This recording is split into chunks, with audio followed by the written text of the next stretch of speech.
Ladies and gentlemen, welcome to patreon.com/allournonsense, your one-stop shop for your gaming, pop culture, entertainment, sports, television, and film news. This is kind of, I don't know what the word is. I don't know. Tell you what, here's the thing. Back about 6 or 7 months ago, I did some episodes for Introspective, which is a music extension of the podcast where I talk about, classic albums and stuff like that. So I covered Reasonable Doubt, Life After Death, and Ready to Die. Life After Death was broken into two parts because it's a double LP. And this is basically taken from these classic XXL articles about these albums. I know for certain I had the album that covered the making of Machiavelli as well as the making of All Eyes on Me, and for some reason I can't recover those magazines, and I know I did the Machiavelli episode because I had the artwork already ready. Apparently I did not do the Machiavelli episode, so I had to go back, dig through archives and stuff like that to be able to come here and present this episode to you. I want to talk about the making of Tupac's first posthumous album, Makaveli, the Don Killuminati 7-Day Theory. This is, for me, one of those albums that shaped and changed my life and the way I thought about the production of music and things like that and creating an album. Again, this is taken from the XXL article. Machiavelli came out November of 1996. I was a freshman in high school. I remember when the album came out, people started doing research and they found out that, Machiavelli, one of his theories was to escape your enemies. One of the options you had was to fake your own death. So when this happened, I remember it was like the first class I had after lunch. It was English. And the girl comes in, she's like, you guys know Tupac's not dead, right? And like Machiavelli, he faked his death. And like, there's all these beliefs that Pac is somewhere in Cuba or some shit like that with he had plastic surgery and all that stuff. And I'm sorry, that's not true. If you remember Rotten.com, the pictures of his chest cavity opened up on the coroner's table are very prevalent. And I don't know if Rotten.com still exists, but I remember seeing those pictures and things like that. Pac is gone. Let's just accept it, right? It was 1996. We've come a long way. I was 14 years old when Tupac was murdered. I am now 38 years old, quickly approaching 39. All right, he's gone. But anyway, this is one of those classic albums. The artwork alone is classic. It features Pac nailed to the cross, much like Jesus Christ was when he was crucified. And where his genital area would be, you have the parental advisory sticker. I remember begging my mom to go take me to buy this album, and when we showed up to Blockbuster Music, she was like, wait, that's it? This Tupac's nailed to the cross, and you want to bring that? She let me buy the album, but I was not allowed to listen to that or any secular music outside of headphones. They didn't want to hear it in the house. Anything with cursing, they did not want to hear it. It's still the same way. The older I get, the more I listen to the stuff that my parents listened to, the stuff that I grew up hearing when, I would wake up on a Saturday morning and they were playing music and that meant it was time to clean house. The Isleys, Earth, Wind, and Fire, and stuff like that. So anyway, you guys, I want to present to you Introspective, Machiavelli, aka Tupac, the Don Killuminati 7-Day Theory. And this comes from XXL. At this time, Elliot Wilson was the editor-in-chief. This is the YN era where XXL was probably the best hip-hop magazine around. The Source was always known as the Bible of hip-hop, but during this time, XXL was basically eating their lunch. The article is called Straight Spittin'. Without double album hype or a star-studded lineup, Tupac's final official album left a heavy mark on the rap game. It's the record that even rappers who got dissed can't stop listening to. Here's an inside look at hip-hop's most controversial classic. The recording sessions that yielded Tupac Shakur's last album took place over 7 Hennessy-soaked days in August of 1996. While the multi-talented rapper was concurrently filming 2 movies gridlocked and gang-related, approximately 20 songs were put to tape at Los Angeles Can-Am Studios, 11 of which made the finished product. Much of the remaining material, most notably 3 tracks produced by Quincy Jones' son, QD3, whose sister, Kidada, was reportedly engaged to Shakur at the time of his death, would appear on various posthumous compilations. That Pac's final work was produced mainly by Tyrone Heard 'Em Bad Rice and Daryl Big D Harper. Two Death Row records also ran, who failed to draw interest even in the vacuum left by the departed Dr. Dre, and feature guest spots mostly from Pac's childhood friends and family, the Outlaws. Speaks volumes about the climate and the label at the time. Released 9 months earlier, Pac's double opus, All Eyes on Me, has been certified quintuple platinum, making the controversial star the marquee name at the most successful company in rap music. Apparently through internal Death Row robberies and tensions were at play, no doubt compounded by the notorious East versus West Coast beef boiling between Tupac and Biggie and a host of other New York hip-hop figures. So with Snoop and the Dogg Pound in an adjacent studio, Pac closed ranks and rushed his supporting cast of underdogs through a blitzkrieg artistic process, creating a dark, insular, paranoid collection of songs he subtitled The 7-Day Theory. The urgency of the album is palpable.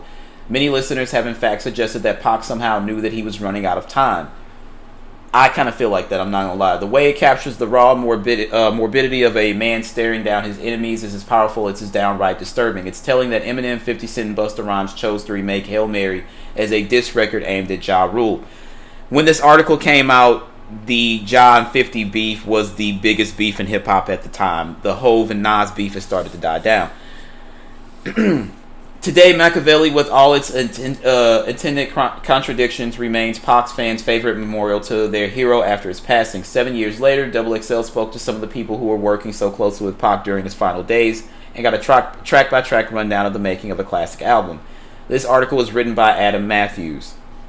We're going to start right at the top. Bomb First, my second reply, featuring EDI and Young Noble, produced by Daryl Big D Harper. Young Noble, they had a little production room up there, and I was up there writing. I rapped last. I kicked a verse for Pac. We was up in there freestyling a little bit. We just went in there and laid the song. He came up with the verse. EDI wrote his verse and came out pretty tight. I think Bomb First was one of those classic ones. Pac let loose. When I said King of New York, I was talking to Biggie. You know the whole situation that was going on because Biggie was really king of New York at that time. That's from Young Noble. EDI goes on to say Makaveli is an album that Pac absolutely did on his own. Basically did on his own. I mean, production, lyrics, a lot of people don't know that. Pac was a producer. Bomb First was actually a beat he started on. Other people got credit for it, but Pac started that beat. The bass line was from Naughty by Nature's Uptown Anthem. Of course, Pac and Tretch, very, very close. When Pac got killed, Tretch recorded Mourn You Till I Join You. That's an important song. I'm a Naughty fan. They come from that era. I come from that era. But Mourn You Till I Join You is probably the best Tupac memorial record, I would say. In my opinion, anyways. That song was always loved. Pac was working on the drums and shit. Then a couple of other session players came in and we just put it down. And it was like the reply to Hit 'Em Up. It was after Hit 'Em Up came out and everybody had their little comments on the song and how they felt about it. Pac was like, alright, I got something else to say, and this one's going to start Makaveli off. It's just a ride track. It's just niggas riding. Also, it introduced Noble. He was the last official outlaw. We was all learning that shit at the same time. So what Pac would do is he would have it in his head and just tell people to do it. Like, I want the drums to go like this. I want the bass line to go like that. But also what's crazy is he had just bought a new house, and he had a grand piano up in there, and that nigga used to just fuck with melodies on that piano all the time. One of those melodies is actually the melody for Bomb First. He just came up with it himself. He remembered the shit and just go to the studio, play the melody, and have somebody loop it. Then just tell niggas to add drums here, add bass there, add guitar here, add that there. He didn't really know how to program drums and shit like that, but he know how to program people. Pac was good at that. He can get the best out of people. Now, Daryl Harper, who gets official credit for producing the song, says, I presented a beat to Pac and he liked it, but he wanted the bass line changed. He wanted the bass line similar to the one someone had did on the movie Juice, Naughty by Nature's Uptown Anthem. I didn't know what it was like, so I had to get it and find out what it was like. So I changed the bass line and went like that. Lance Pierre says Tupac actually did that bass line. He actually sat up on the Moog and punched out each button on that. But Daryl did the beat. Pac did that song. A lot of people don't know. It seemed like Pac was getting off in the production. That was one of those songs that Pac actually had a lot to do with as far as the production of it. Bomb First, like they said, it really is a reply to what everybody kind of had to say about Hit 'Em Up. It starts off the album. Pac is like everybody caught slugs. Jay-Z, Biggie, they have like this news report where this guy talks about it, and he's like,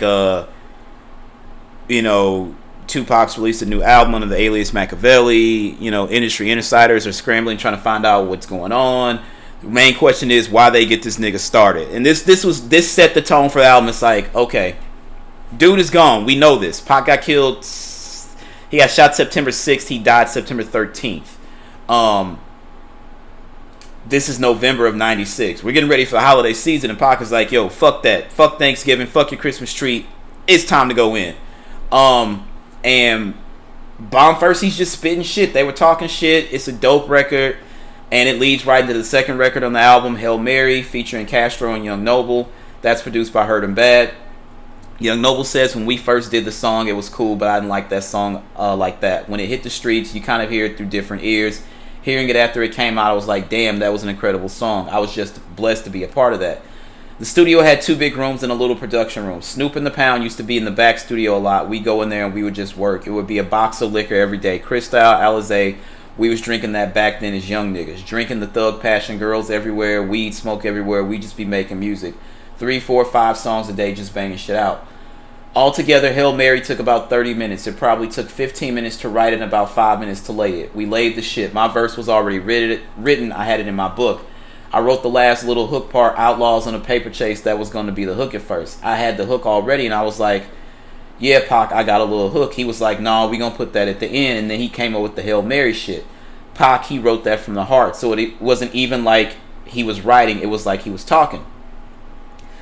EDI says, I give Hurt 'Em Bad credit for Hail Mary. Pac told him I need some slow thuggish shit. Hurt 'Em Bad made Hail Mary, and when Pac heard it, Pac went crazy. We just did the song in an hour and a half. It wasn't my favorite record on Machiavelli. It reminded me of some Down South record. I didn't know it was going to be as big as a record as it is today. Pac loved Castro and Noble. I'm sorry. Pac loved Castro and Nobles like it everybody else. I guess because it's me, he said, why don't you let Tupac hear this? When Pac heard it, he really didn't say nothing but give me that. I left the studio. When I came back the next day, everybody from the security guard to the phone lady to the engineer, everybody ran up to me like, wait till you hear what this nigga didn't lay down on your track. Actually, that cuts out. This picks up. Okay, this is the producer. When I heard it, I didn't think it was a hit. I was like, why is Tupac laying this stuff down over my track? We all had a listening party for the album, and Pac was loving every song, but when they played that song, he just went through a thing. He threw his hands up in the air with his Hennessy bottle. He threw his hands up in the air like he ruled the nation. Hail Mary, dog, it's just one of those fucking records. When I remember when my cousins, like one of my cousins from my mom's side, his name is Jody. We call him Joe Blow. And then a cousin from my dad's side, Orlando, we call him Lando. He was like, yo, Lando's like, you heard the new Pac? And I was like, no. He's like, yo, go out to the car. It's in the car. Get it. And Jody was like, oh, you ain't heard it? Yo, you got to hear Hail Mary. You got to hear me and my girlfriend and all this shit. And no, he said, I heard, he was like, me and my girlfriend. So I'm thinking, I didn't know that was a song on the album. I'm thinking like he listened to this with his chick, but it was a song on the album.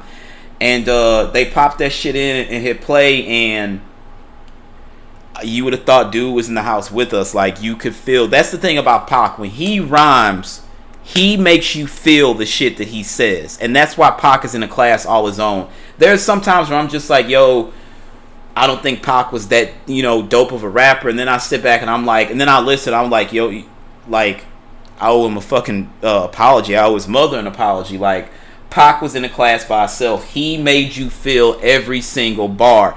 Now, has he rhymed Hennessy and Enemies far too many times? Of course.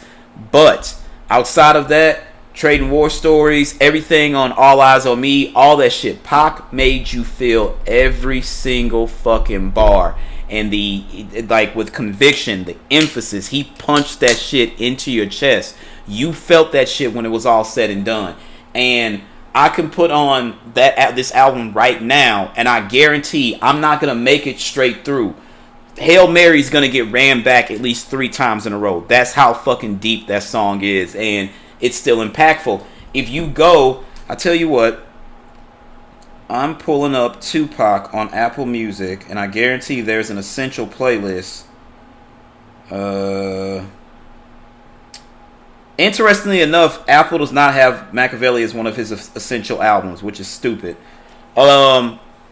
Tupac Essentials. California Love, How Do You Want It, I Get Around, Keep Your Head Up, Dear Mama, Changes, Two of America's Most Wanted, Do for Love, So Many Tears, Hail Mary. I told you, I knew Hail Mary was going to be on this list because that's just, Hail Mary is one of Pac's definitive songs, and the crazy thing is we never got to see him perform it because he was fucking gone. Now, in All Eyes on Me, the film, he performs it at the House of Blues.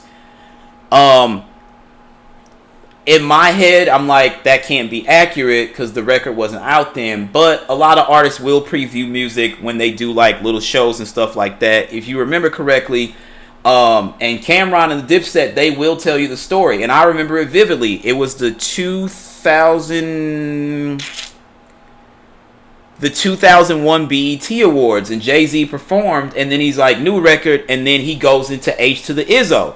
Nobody had heard the record. The blueprint didn't come out to that fall. Remember, the blueprint came out on 9/11. Crazy thing is, Kanye had actually given the beat to Cameron and Dipset, and they were sitting at home, and the beat came on, and Hov went into the record, and Jim Jones said, yo, this nigga Hov jacked our beat. And that's how they ended up with Old Boy. Just Blaze had actually set Old Boy aside for Jay-Z, and the Dipset jacked it, and Cam went ahead and laid vocals. They didn't even mix the record. They took that shit directly to Hot 97 and played it on the radio. So at that point, because if they had waited to mix the record or something like that, Hov could have came back and claimed it like, nah, that's me.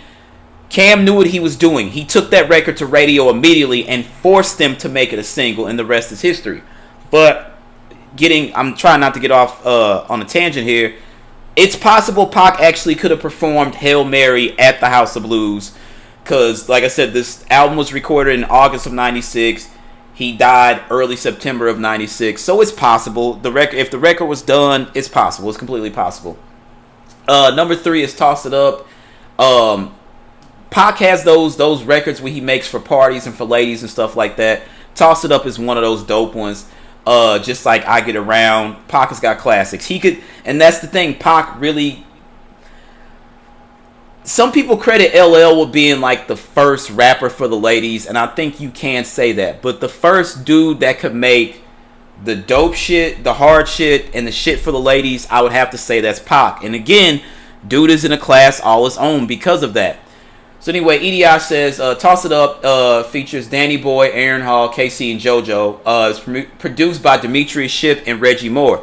Now, if Demetrius Shipp sounds familiar to you, you would know that Demetrius Shipp Jr. played Tupac in All Eyes on Me, the biopic. His father produced Toss It Up. As far as Aaron Hall, Guy was on the Splits at this time. I don't know how he ended up out there with Death Row, but it is what it is. Aaron Hall is a fucking legend. Teddy Riley's a fucking legend. KC and JoJo, at this point, Jodeci was basically on a hiatus. There was the robbery at Devontae's house. They claimed they never broke up. They were just kind of on hiatus. KC was dating Mary J. Blige, and maybe they had actually broken up by this point, but Mary was in the process of being managed by Suge as well as Jodeci, so they had formed a bond. That's why when people are like, yo, why are KC and JoJo showing up on all these Tupac records? They were basically like an extension of Death Row through their relationship with Suge. As far as the record, EDI says that's a song that was already done. Suge had done it with Danny Boy and Jodeci on it. That's my least favorite song on Machiavelli. Pac just got on the track and did his thing. That was some shit him and Suge had already worked out. And the crazy part is a lot of people don't know that song was originally to Blackstreet's No Diggity beat. When we heard Toss It Up, No Diggity was already out because the Blackstreet album came out, I think, before the Pac album. But No Diggity was like the biggest single that year. So, yeah, they had to switch the beat had to change. I don't know if Teddy Riley... okay, there's an explanation. I'll tell you what, I'm not going to go off into a tangent. EDI says the crazy part, a lot of people don't know this song was originally to the Blackstreet's No Diggity beat because Dre had did that. No Diggity beat while he was actually still at Death Row, which explains how they would have got their hands on the track originally. And Suge had it. But then Dre sold the shit to Teddy Riley. The beginning of the songs were almost exactly alike. I don't know who bit off who. I ain't here to start no shit. But in the beginning, No Diggity and Toss It Up were almost exactly alike. Yeah, you would have to be there to know that. So, Then we go into To Live and Die.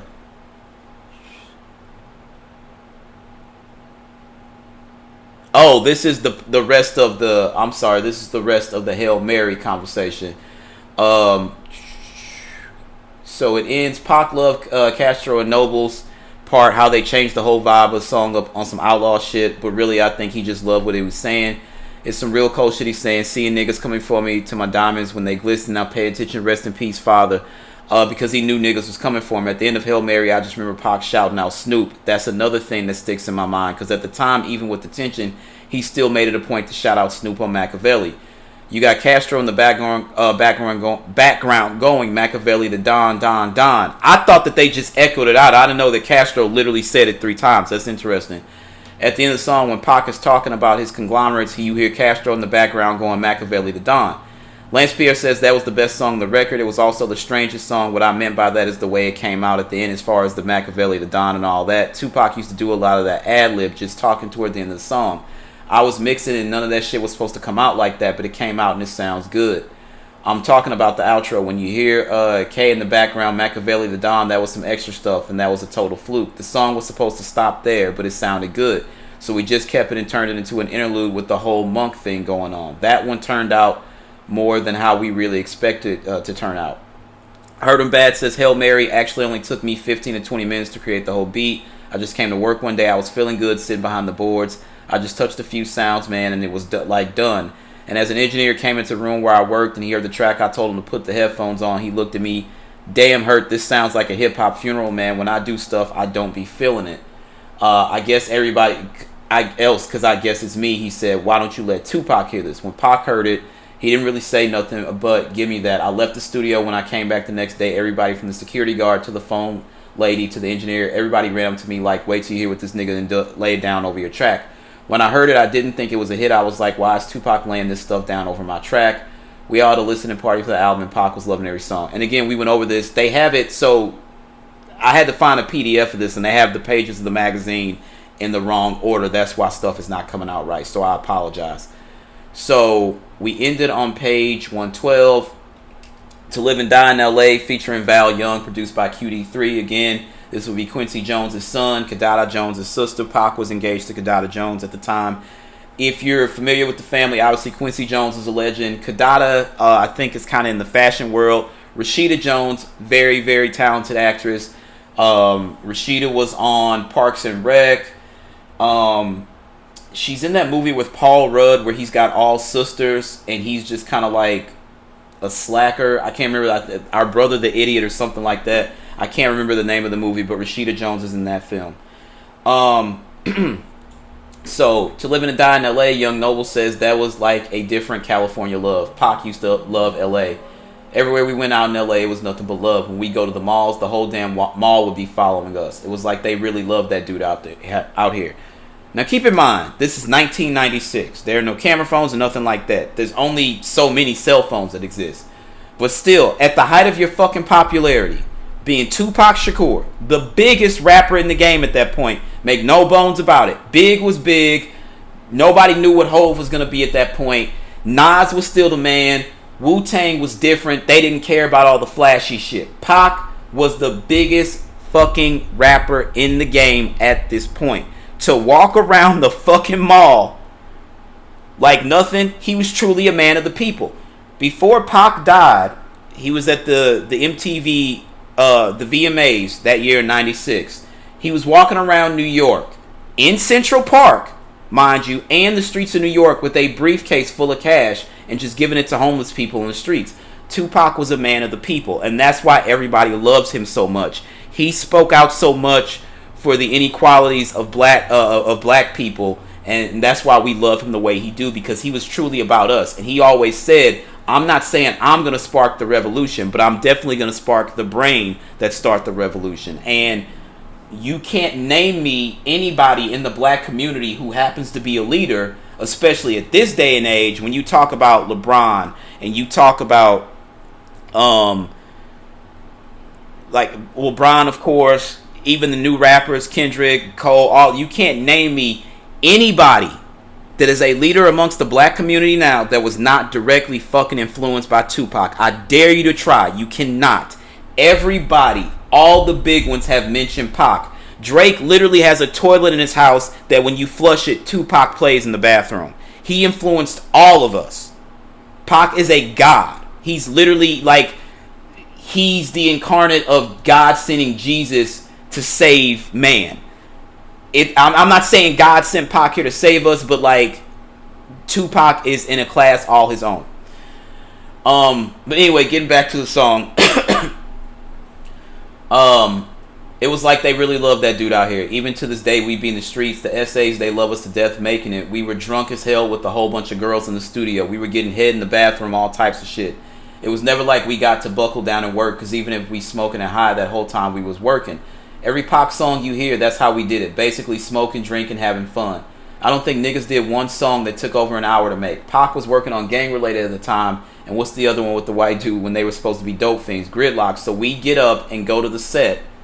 Oh God, they have this really out of place. So page 113 is apparently missing. I don't see it.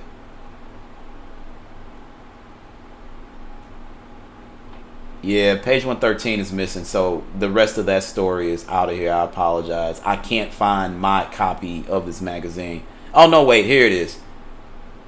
Oh, okay, this is the way they laid it out. So we get up and go to the set like 6, 7 in the morning, then go to the damn studio after that. We get to the studio at 5 or 6 and not leave that bitch till 3, 4 in the morning. We be leaving with 4, 5, 6 songs a day. So if you're doing 6 songs a day in 3 days, that's 18 songs. EDI says that's excuse me, that's QD3. He was the only outside producer on the album besides the dude who did Toss It Up. QD3 was one of Pac's favorite producers. He loved fucking with Q. That's a sample. Notice actually a reinterpretation of Do Me Baby by Prince. A lot of people don't know that. If you listen to the melody, I'm listening in my head. Yeah, it kind of is. I'm trying to think if it's slowed down or sped up. I would have to actually go back and listen to each song, but I can hear the Prince elements in there. Pac was a big Prince fan. He fucked with Prince. If you listen to a lot of Pac shit, he sampled Prince in different ways. That was probably Pac's favorite song on Machiavelli besides Against All Odds, which is my favorite song on the album. He loved the whole Groove to Live and Die in LA, a real LA song. Drop Tops, 80 Degrees Down, Sunset, it just gave him the feel of being in LA, and he just loved the city. QD3 says, I was in the studio with Pac. I had some records with me, and there was this old song that I played for him to see if he liked the vibe. He felt it and told me to go home and hook up a beat like that. I went home and hooked it up as fast as I could. I think I came back the same night, and he listened to the track 3 times. And in like 15 minutes, he was already done with the lyrics. He went in the booth without telling anyone what the track was about. He just laid it in one take over about 3 tracks. Then he told Val Young what the concept was, and she went in and laid her chorus vocal in one take. After the vocals were done, Pac had Risky Rouse, Machiavelli, musician, replaced my keyboard, bass, and guitars with live bass and guitar parts, and the song was done. Less than 2 hours total. That's insane. And that's a classic Pac record. This song just flowed out of everyone that was part of it. No one thought twice, no one doubted anything. It was full speed ahead until it was done, as if it was guided or meant to be. Ever since recording like that, without thinking twice like that, I haven't changed the way I look at making music. Number 5 is Blasphemy featuring Prince Ital, produced by Hurt and Bad. Blasphemy is a dope record. I think Prince Ital obviously is the one doing like, he's kind of doing the chant. It's the chorus, but this is before anybody did like patois stuff in their music, right? Before Jamaican culture was so embraced, right? So you can kind of, again, everybody's directly influenced by Tupac. I used to fight this when people would say it. Pac is the most influential rapper, maybe not of all time. Shit, he might be. It's fucking close. It's real close. Pac is that important to hip hop. Anyway, Noble says, I remember that after he did that song, riding back to the crib listening to it. He even bugged himself out on that one. He got real deep on there. He didn't even know where it came from. It was like he didn't really know where it was coming from. That dude, he was just a gift from God. But I remember that shit. He was like, damn, you hear what I'm talking about? He surprised himself with that. Like, I don't know where the hell I'll be coming up with this shit. It ain't like he sit around all day and think about it. The shit just be coming out like that. God put that in certain people, and he was one of them dudes. God definitely put shit in that man's heart. He used to always talk about that kind of stuff. He just knew. He felt like he was going to be a big star and just disappear. And that's exactly how it happened. He made his mark like crazy. Dude was definitely sent from up above. I can't explain everything. There's certain shit I don't know. He used to talk to us about that shit all the time. We used to want to hear that shit. Like, we don't want to hear that shit. You ain't going nowhere. You better not go nowhere. But he knew it, I guess. Pac was one of those people who prophesied his death. And the sad shit is like, to see yourself dying, that's some eerie shit. And Big did too. But with Big, it came after the fame. But to a certain extent, he knew, because his first fucking album was called Ready to Die. And by the same token, the second album, Life After Death, Puff continued it with Born Again to give it more meaning.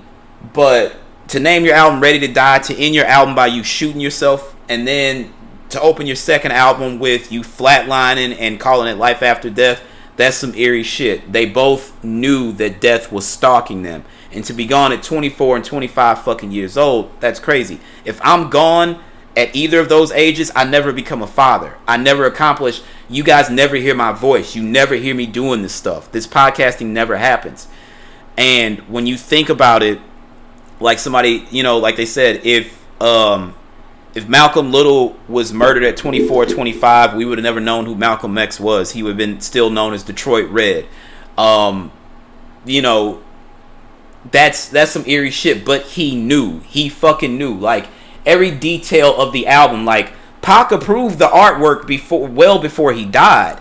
He had them crucify him on the artwork before he died. If that's not some eerie shit, the last video he shot was, I want to say I Ain't Mad at You was shot right before he died. The crazy shit was, there's a video for Toss It Up. It doesn't get shown that often, but Pac is in it. The Hail Mary video, Pac's not in it. They just had some actors and recreated that. To Live and Die in L.A., Pac is in there.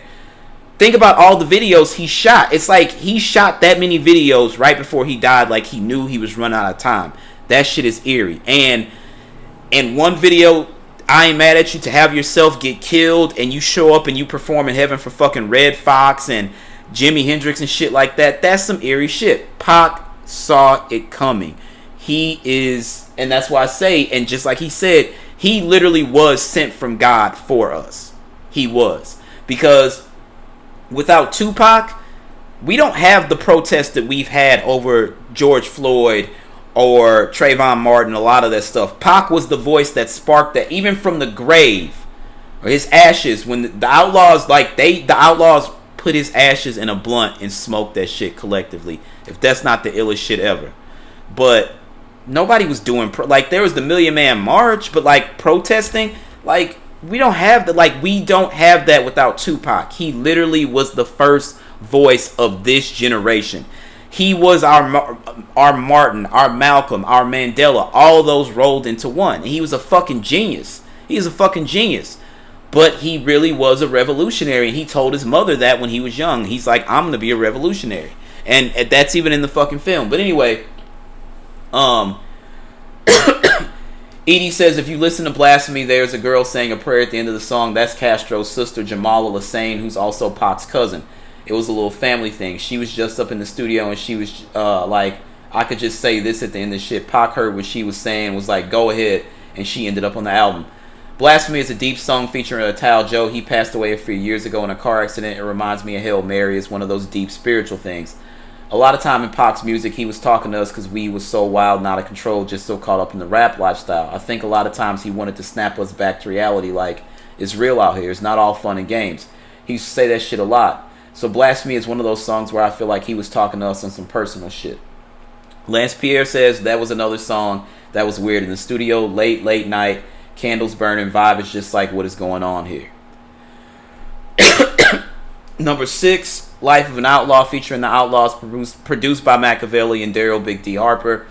Napoleon says, my grandmother died during Machiavelli, so I had to leave early. When I came back, Pac had many of the songs done except for Life of an Outlaw.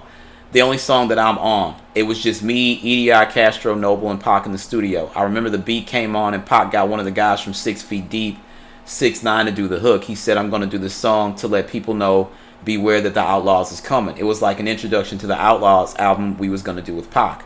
Unfortunately, that album didn't come out the way it should have. There's an Outlaw album, but it's not the way it should have been because Pac unfortunately was murdered. Pac took it on another level. In the middle of the song, before my verse started, he asked, hey, Napoleon, would you die for me? Would you kill for me? And then I came in with my joint to end the song off. So it was a deep song for me also. Pac was a one-hitter quitter, man. He's a one-take G. He could go in there and do his thing, and that was it. He can go in hyped up and be in it to the fullest. He can come out the booth sweating. He'd probably go in there with his blunt and his Hennessy, do his thing. We was all in that state of mind. I call it the ignorant state, just being drunk and not knowing what's going on. We didn't miss one day without drinking. We was caught up living the life. We always got into the studio and did the verse. We didn't even know what beat. Pac would tell someone to play a beat. Next thing you know, he'd be like, all right, we're going to talk about this. And if your verses ain't done before Pac, you don't get on the song. And which I've heard this many times before. And Pac would, there's also video footage of them in the studio. And Pac was like, we don't have time for all that shit sitting there while they mix the record. You go in there, knock out your verse. Whatever he said at the end of his verse, you draw off of that and go forward. Whatever he said at the end of his verse, we take that shit, we make it the hook. Then you set somebody else who wants to sit in the studio for 6 days and mix that shit. Let them deal with that shit. We got to get on to the next song. He was a workaholic. Dude did 3 albums in 1 year's time. Pac released 3 albums in 1 year's time. Now, nowadays, that's common because you don't need a label to release music. When you had to put out a CD or a cassette or a vinyl, you had to have distribution. You can do that shit on your own now, but you're going to pay for it. You don't want to pay that overhead. That's what the label is there for. To produce the actual records, pay for the distribution and marketing and stuff like that. That's why artists will usually take 2 to 3 years off between albums. Now you don't have to do that. Some artists will release 3 fucking albums a year. Pac is a workaholic. He taught all of them how to work. If Pac hadn't did it, if he hadn't done All Eyes on Me and then Makaveli, you wouldn't see Moneybagg Yo putting out 3 projects a year or the Baby putting out 3 projects a year and stuff like that. Rappers don't work on that kind of time. Pac is in a class all his own. He set the standard. And that's why, like I said, I really thought to myself, like, yo, I owe dude an apology because I appreciated him when I was 14, and the older I got, when there was no Pac and I got really into Jay and Nas, it was like, yeah, Pac is cool. But I didn't appreciate him for everything he stood for and what he meant. Pac is a legend. He was literally sent from God. I'm going to say that multiple times during this fucking episode, so be prepared.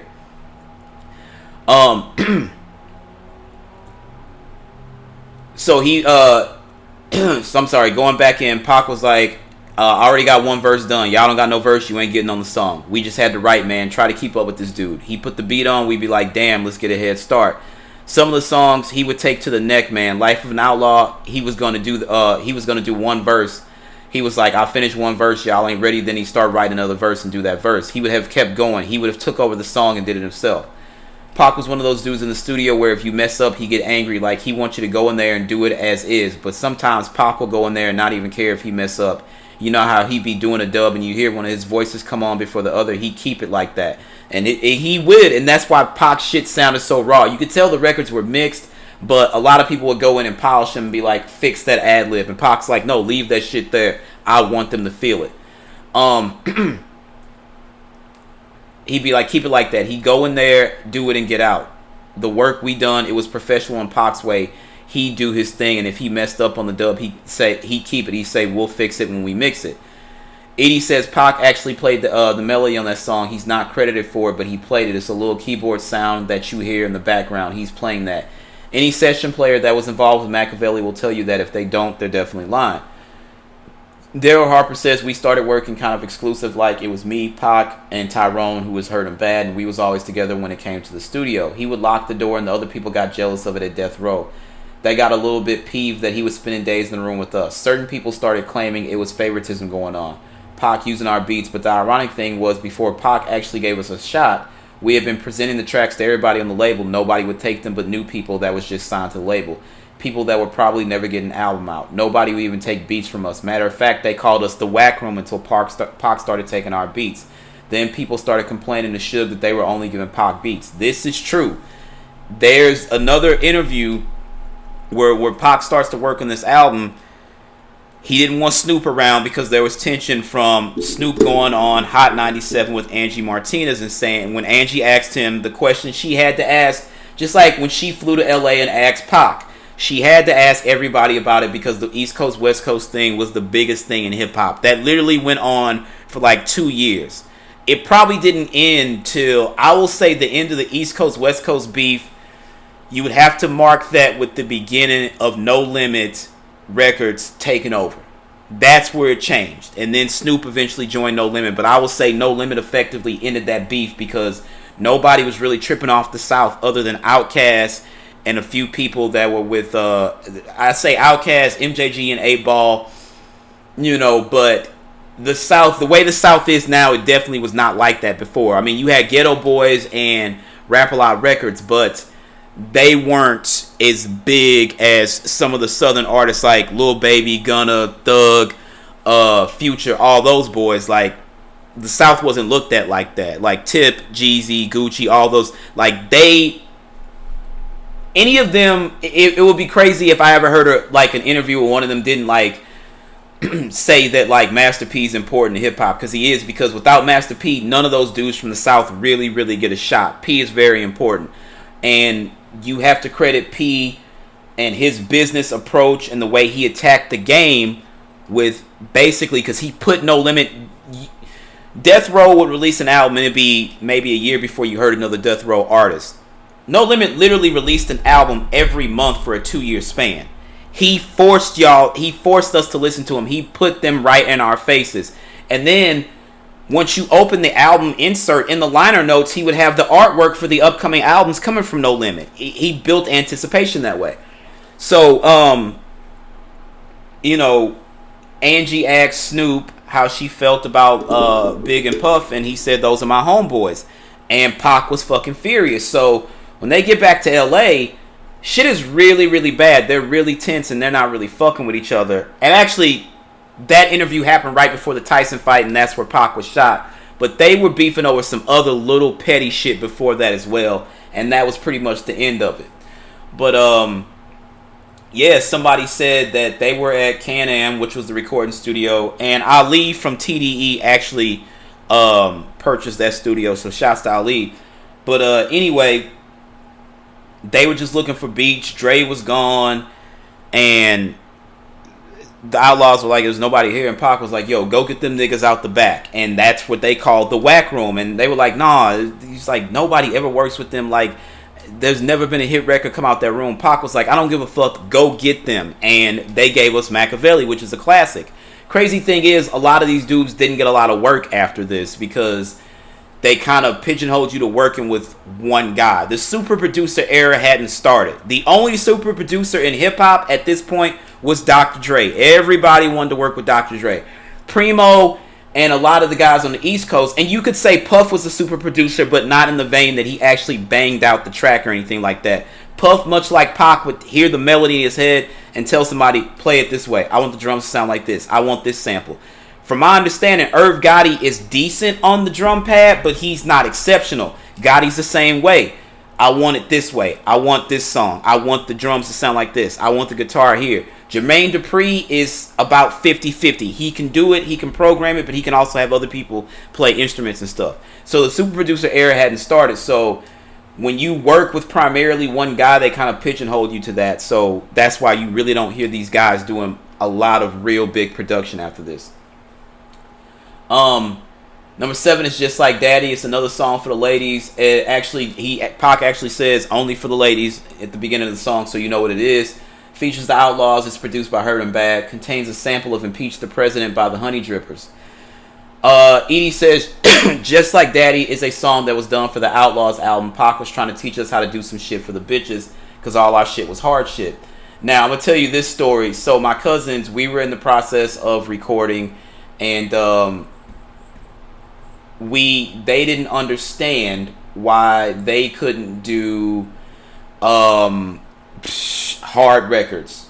To be like, same thing, like, you know, I don't want to do this soft shit, I want to do some hard shit, I want to do some shit where I get to slap somebody or shoot somebody or something like that.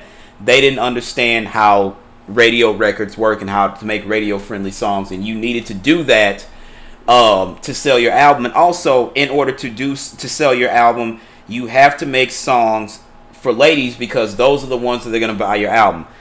Typically, the way it went in hip hop was, yo, the niggas are gonna steal and bootleg your shit. The ladies are gonna go into the store and buy it. So you have to make songs for ladies.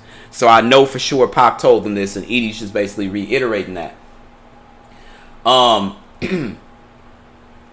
Pac was trying to teach us how to do some shit for the bitches, because all our shit was hard shit, kill 'em up, hard time, struggle shit, why my life like this type shit. Pac was like, that shit is cool and people gonna love y'all for that, but y'all gotta give them something else. You gotta get the girls. Y'all gotta do some other shit, some lighter shit, some shit people can have fun to. So this nigga went up in there and we started doing Just Like Daddy. The beat is Impeach the President drums.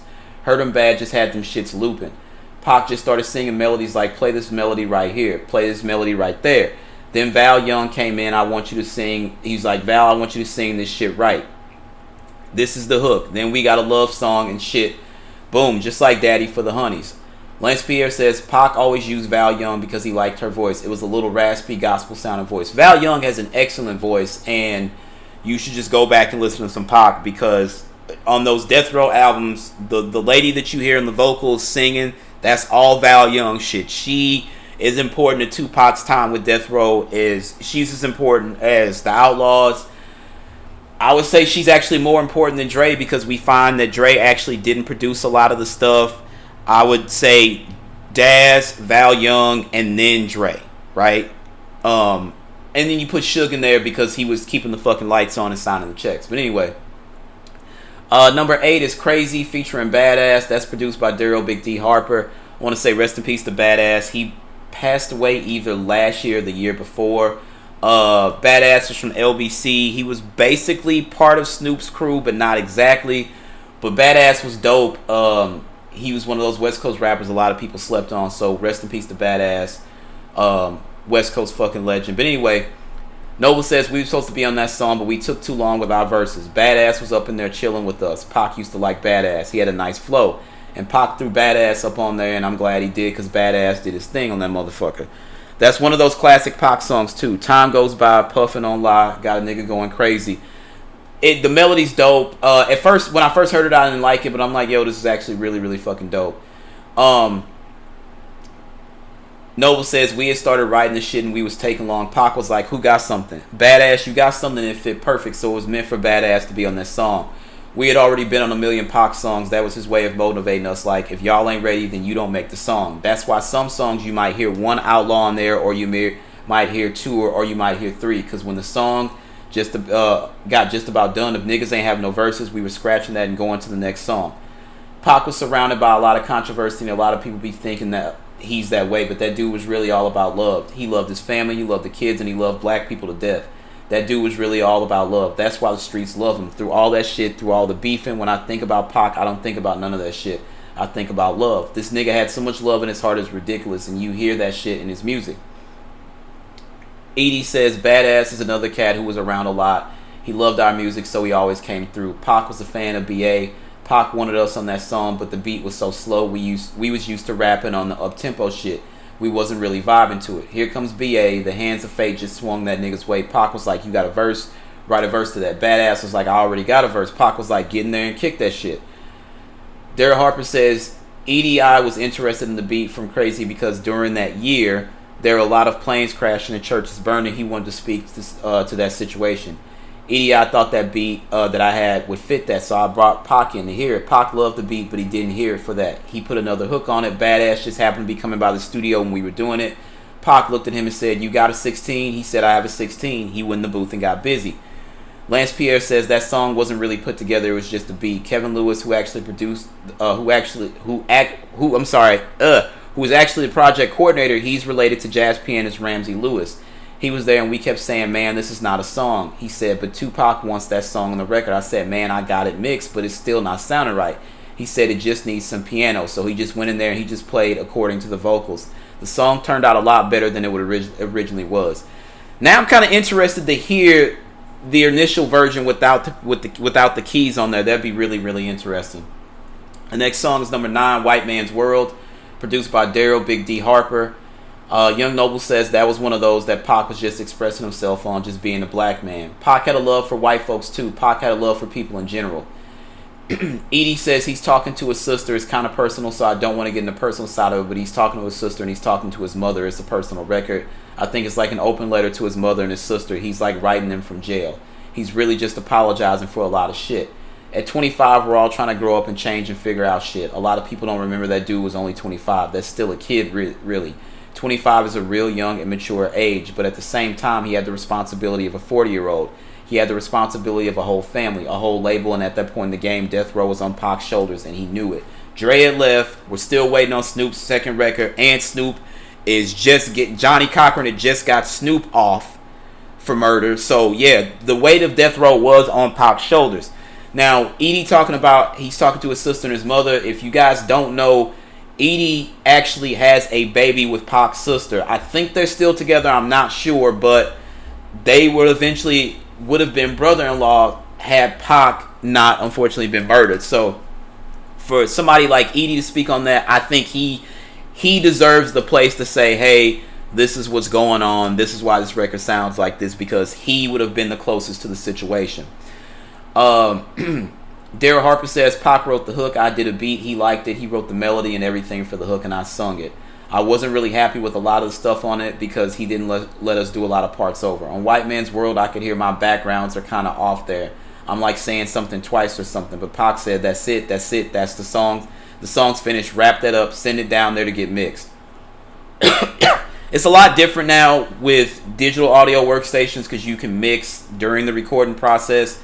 Mixing digitally and mixing analog is really, really different. Mixing analog, that's where you see the big board and they're turning knobs and stuff like that. Digital mixing, you can do that with a mouse and a keyboard from a fucking laptop, so it's a lot different. I kind of wonder, I actually want to go back and read the album credits because Dre primarily mixed mostly everything that came out of Death Row before he left. And if he wasn't the primary mixer, he mixed quite a few songs on everybody's project. But if you listen to Death Row stuff prior to Dre leaving, and then you listen to everything post Dre leaving, you can hear it sounds much more raw without the Dre mix to it. Dre is a fucking legend when it comes to mixing records. So that's just some information.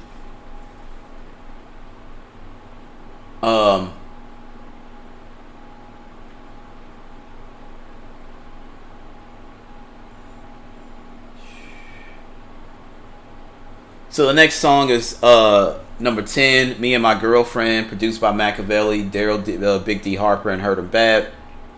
Young Noble, and this is where we have to give Nas his props. If you're not a Nas fan, you're out of your mind. Pac borrowed from Nas, and this is the story, and now y'all are going to hear it, because when I tell people this, they're like, you're bugging, that's not true. It's 100% true. Young Noble says he got that concept from Nas. Remember Nas did that song about the gun, I Gave You Power, from the album. It was written 1996. It was written, came out earlier that summer, well before, but it precedes, Machiavelli, obviously. Noble says Pac used to like that song. The gun in the song, Pac had her coming once the song was done. I know her as Queen. She used to work at Death Row. She was a receptionist up there. Actually, this goes... I'm sorry. Okay, sorry. I got into the wrong part. Pac used to like that song. When him and Nas squashed the beef, I was happy. I grew up on Nas. Around my way when Nas came out with Live at the Barbecue, shit, I could have been the first nigga promoting his ass. Nas's verse on Live at the Barbecue is fucking epic. If you haven't heard it, listen to Live at the Barbecue. Is by Main Source and Nas. And shout out to Large Professor, Extra P. Large Professor is a fucking legend in hip hop as well. Anyway, all the Outlaws were fans of Nas. Pac was too. He used to like Nas. That's all hip hop do. You hear a nice idea and you flip it and make it better. That was one of those shits. There was a lot of shit going on, and Pac was never a dude to hold his tongue. He put it out there. He felt like a lot of motherfuckers was against him, and that didn't sit well with him. Neither. Motherfuckers made it like an East Coast, West Coast situation, when in reality, Pac and all the Outlaws is from the East Coast. That was just one of those songs where Pac was riding on his enemies. Pac had nothing but love from New York. We was in New York for the MTV Video Music Awards 2 days before he got shot in Vegas. That's where we seen Nas and they squashed the beef. This is the infamous conversation that happened apparently in Central Park.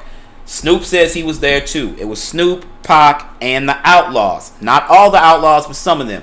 Nas came with about 60 niggas from Queensbridge behind him. Pac says to Snoop, here this nigga come, yada yada yada. They're talking. Nas says to Pac, me and you were never supposed to go with each other that way. This ain't how it's supposed to go down. I got love for you, Pac. Pac said to Nas, well, if you got love for me, don't say shit, because I'm dissing you on my album. So when it comes out, I don't want to hear shit. Nas was like, it's cool. You won't hear a word from me. Now, as this is going on, Snoop sees people like Jungle. I think Jungle was there, which is Nas' little brother. And just a bunch of niggas from QB. And Snoop said he saw niggas going for the reach, like in their jacket, like reaching for their pistols. And Nas heard them and put his hand up, and everybody stopped. Snoop was like, flat out, Nas is a G, because they could have ended us right there in fucking Central Park. Pac was wolfing at his ass, and Nas was a G. He took that shit and kept it moving. He was like, I'm surprised we made it the fuck out of there. That's how real Snoop kept it. Again, Outlaw say that was one of the happiest times I've seen him. He was happy to be in New York and feeling the love. We was all in New York, uptown. It was like we was in a hotel all day. It wasn't like we was in a hotel all day. We even walked for some damn blocks in Manhattan. Pac said, fuck it, let's walk. We could have walked for 30 minutes. People couldn't believe it. This nigga was giving bums, bums hundreds of dollars and shit. He had me holding a damn little briefcase with all his money. He was really happy to be in New York and see that he still had love out there. He was really on the verge of taking it back to New York. I think he wanted to get in touch with everybody out there, rappers and just the streets, period. He was happy about squashing the beef out there with Nas. More importantly, he needed to get in touch with the streets. There's a certain thing, when you go to somebody's town and you're doing business, you're supposed to check in. Trick has that in Detroit. You can't go. There's a no-fly zone in Detroit. If you don't check in with Trick, you're not good out there. You're supposed to do that, just giving somebody the courtesy of you're doing business in their backyard. You're supposed to check in with them. Now remember, Pac had been shot in New York, shot 5 times. For him to be walking the streets of New York like it was no big deal, you got to be carefree. But at the same time, that feels like a man who feels like his time is running out anyway. I'm just being completely honest. Anyway, Edie says Pac had the idea for the song already. We was in the studio trying to come up with the right track for it. I remember Hurtin' Bad was up there working on the drums, and Pac wasn't really feeling it, what was coming up there. And then Ricky Rouse just came up and said, Pac, I got something. I got a song I wrote. Ricky Rouse, he was a session player. He's a cool brother, but he was always worrying about his publishing. You need to worry about your publishing, because that's how you fucking get paid.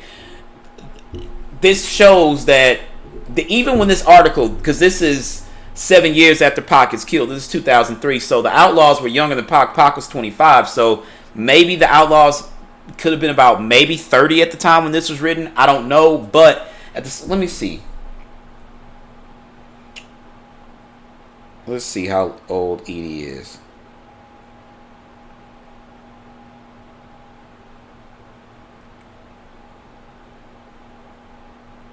Edie is 46. He was born in 74. So at this point,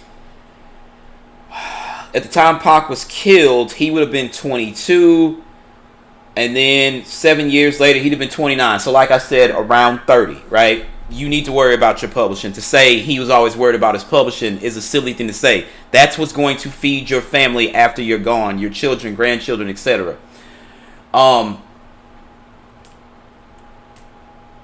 He was always worried about his publishing because he knew where he was at. He was at death row, and you got to be about your business or you won't get paid. So he's like, Pac, I got some shit. It's some Spanish shit, but I got to get my publishing on it. I got to get my writer's credit on that. Pac was like, hell yeah. Pac was a fair nigga. He gave everyone that shot their credit. He was the only one who gave Val credit, even though half the time he might have wrote the hook. And a lot of songs you will see Val Young is singing, but she's not credited. Her vocals aren't credited. She has no writer credit or anything like that. Death Row fucked a lot of people over. Snoop said that like the most he ever made at one time at Death Row was like $1,500, and he sold millions of fucking records on that label. So that goes to show you. Ricky Rouse started playing this guitar shit. Pac went crazy. He was like, that's it right there. That's what I'm looking for. Then he started singing, just came up with the hook. He told us all to write verses for that too. All of us wrote a verse, but he shut us down like, nah, that ain't tight enough. He had old girl Queen. She played the part of the gun in the song. Pac had her come in once the song was done. I know her as Queen. She used to work at Death Row. She was the receptionist up there. She goes by Virginia Slim now, and she signed at Death Row. She's the one talking that shit like, what? West Side nigga died. West Side nigga die. Daryl Harper says, me and my girlfriend was Tyrone, aka Hurtin' Bads, but I just played on it. Keys. We would work on each other's beats. He would do drums on mine and I would do some things on his. We basically did the whole album together. The album was finished in 3 days. The mixing still had to be done. This is why it's called the 7-day theory. I'm going to point that out. 3 days to record the vocals, 4 days to mix them. That's why it's called the 7-day theory. All of it was done in 3 days, if I remember correctly. He would have ideas for it. He would have named... he would instantly know what the song was going to be named if he heard a track. He would know. He would instantly tell the Outlaws what they need to be writing about, and they had to be on it because the one that didn't have it, he wasn't going to be on the song. It was a trip because Pac would finish his vocals, come out from the booth, and point at one of them. If he stuttered, he would point to the next one. He just missed the track. If they weren't confident right away, he would let them know they weren't going to be on the song. Again, they've said that multiple times. This is multiple people within this article telling you, yo, you're not ready? Next one. You're not ready? Fuck it. I'll do it on my own. Lance Pierre says, we had an idea to do an intro where the gun is talking and we needed a broad. Sorry. Finally, there was this one girl. Actually, she's on the road records right now, Virginia Slim. She put it down with like one pass. Bah. Hurtin' Bass says, on me and my girlfriend, he tried to bluff me. He called me out after we had done like 4 songs. Pocket called me in the session one day. Now, mind you, I work my own little production room. Tupac called me in his room one day and he said, you know what? I need a kind of up-tempo beat that don't sound like anything you ever done. So my eyebrows raised and I was like, whoa. So he said, and I want you to stand right here and create it right in my face. Let me tell you something. Everything surrounding my heart went to my feet. Sweat just broke out under my arm. But I'm also the type of person I love a challenge when it comes to something.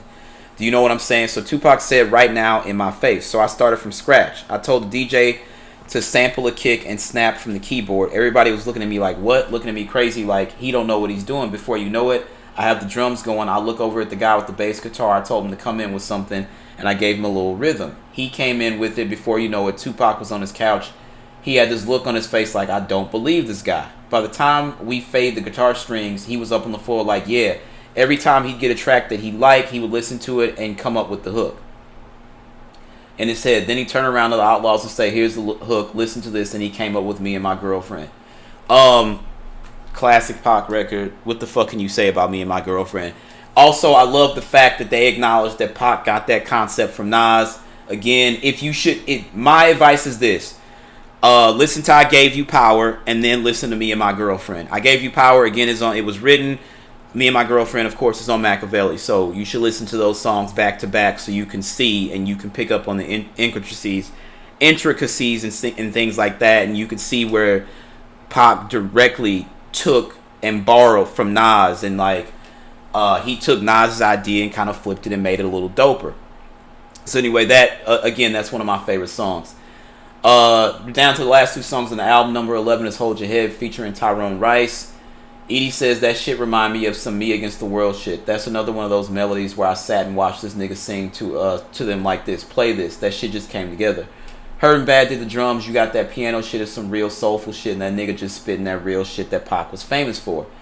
Hurtin' Bad says Pac did the verses and hook already. He came in my room and asked me if I knew how to sing. He said he wanted me to sing on the hook. I said I'll be right in there. When he shut the door, I started jumping up and down in a room by myself. When I went in there, I got real nervous. He gave me the notes to sing and everything, and fortunately, it turned out cool. Anytime you had to rap or sing with him, that's how he was. But as far as the producers, I seen him get a couple of producers. Fortunately, thank for God, me and him didn't have to go through that.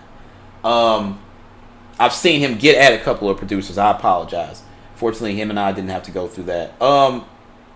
I would imagine that Pac may have been kind of hard to work with because the thing about the dudes of this era is funny. People thought Pac and Tip had a beef because there's a Source Awards and Tribe had won an award, and back then they performed off DAT tapes. So as Tribe is accepting, somebody in the back, Pac was next up to perform. Somebody pressed play on the DAT. And Pac had to go. He just had to go. Or else he would have came in off beat. So people thought that Tribe and Pac had beef. And it was actually Busta Rhymes who squashed that. Because Busta was staying Busta was staying in LA while he was filming Higher Learning. Pac was out there because he was out there, and also I think Poetic Justice was being filmed at the same time, and they stayed in the same apartment complex. And Tip and Busta, of course, are like brothers, and they cleared that whole thing up. Pac, you see how he is. He's like, yo, let somebody else worry about that shit when it's time to mix the record. I don't have time for that shit. That ad-lib, excuse me, that ad-lib doesn't line up right. Pac, fuck it, leave it in there. I want my shit to sound gritty. I want it to sound raw. Whereas Phife would be like, Tip is a perfectionist. Some shit may sound really dope to Q-Tip one day, and then 2 days later be like, I don't know, man, it just ain't hitting right.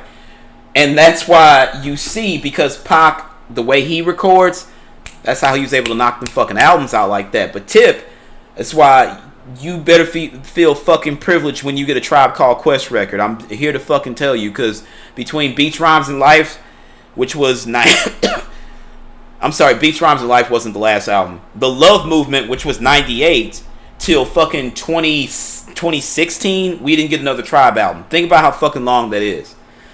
So anyway, this brings us to the very last song of the album, Against All Odds. It's one of my favorite records on the album as well. You can listen to this album from beginning to end. Makaveli is a classic. It's an absolute classic. You don't need to break it up song by song. It's a classic album. You can ride. I've ridden to this album multiple days in a row in my car.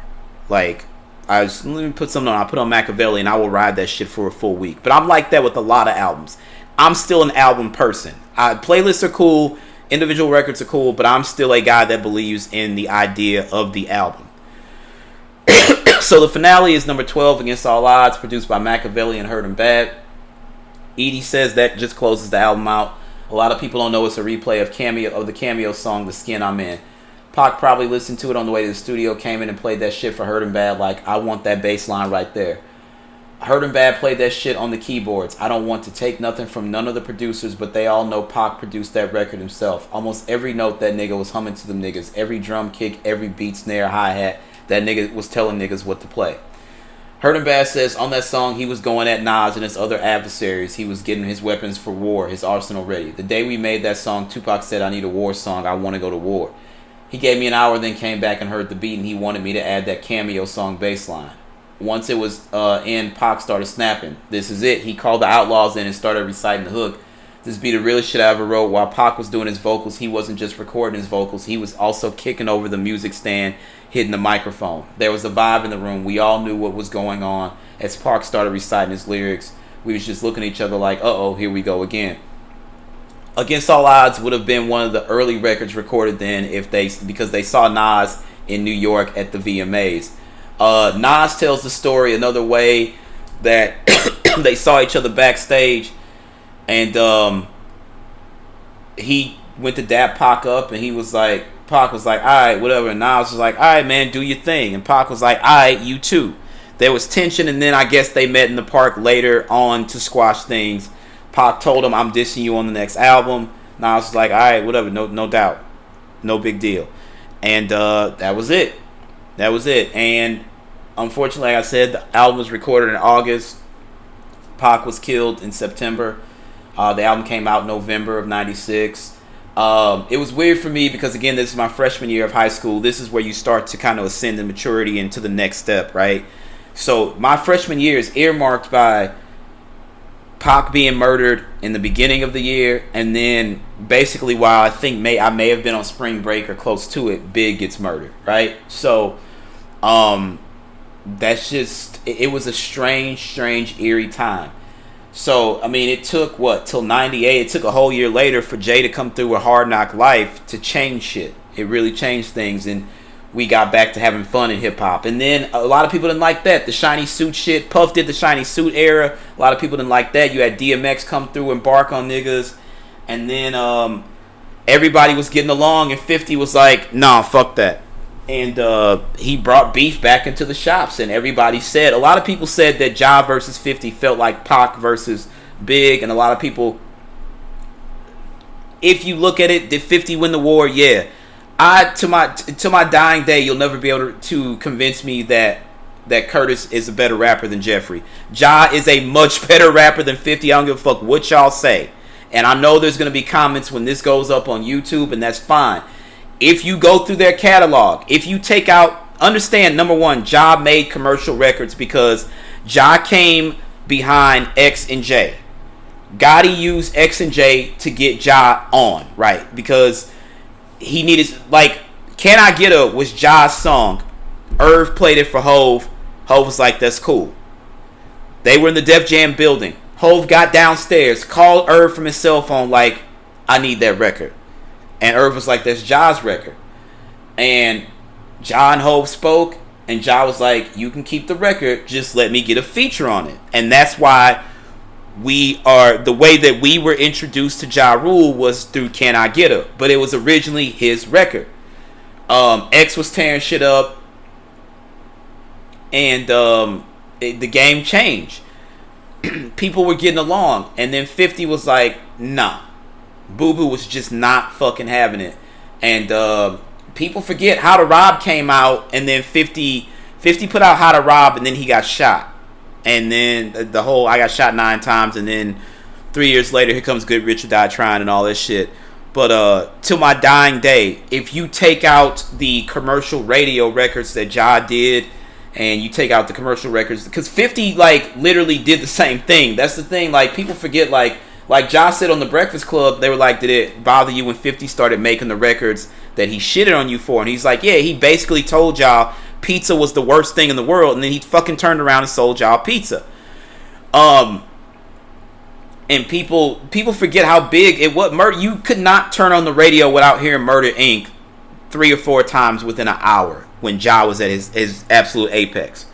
But if you take away the commercial records, bar for bar, Ja's a better rapper than 50 is. It's not even remotely close, to be completely honest with you. Ja's a much better rapper than 50 is. Real talk. Go back and listen if you don't. Y'all like, nah, you're full of shit. You don't know what you're talking about. You don't know hip hop, bro. I'm telling you, go back and listen. Rule could fucking spit. Loki was a problem in his day. Loki was a serious problem. He was a serious enough problem for 50 to take him as a threat. Because everybody's had a scrap with somebody in the streets. And sometimes you squash it when you see the nigga. They never squashed it over that shit. Why? Because Ja became one of the biggest artists in the world in the early 2000s. And 50 was up in somebody's crib recovering from 9 gunshot wounds. And he took that to heart. So anyway, not to get off on a tangent. But anyway, I literally thought that this episode was already done, and when I went back and looked through my archives, I'm like, that's crazy, I didn't do Machiavelli, so I had to do this album.